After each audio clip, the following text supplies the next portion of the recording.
輸入你嘅戶口號碼，然後按井號。選擇。請輸入你嘅6位數字密碼或者電話熱線提供嘅一次性密碼。如果，請輸入你嘅保安編碼。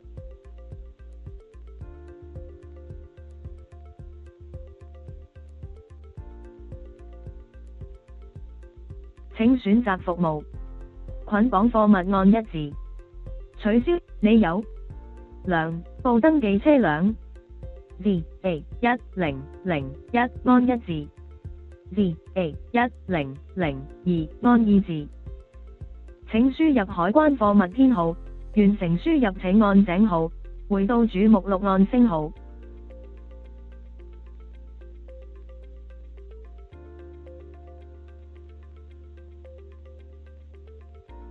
代表有關貨物由內地或澳門進口到香港，確認按1字，重新輸入按2字。完成及確認所有海關貨物編號，按1字。繼續輸入其他海關貨物編號，按2字。請輸入你嘅保安編碼。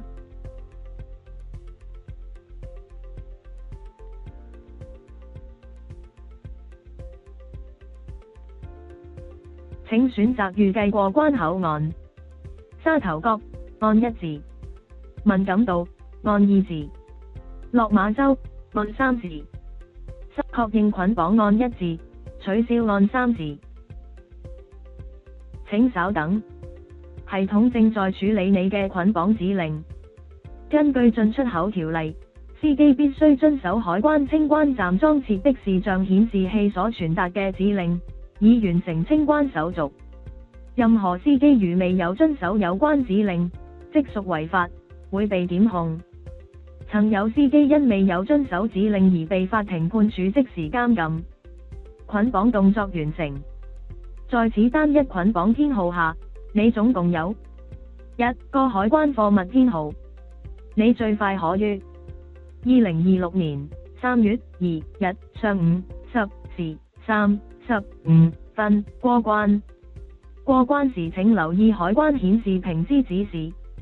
你嘅單一捆綁編號係91304133555。繼續另一項捆綁，按1字。回到主目錄，按9字。離開，按0字。重複以多謝使用貿易單一窗口，再見。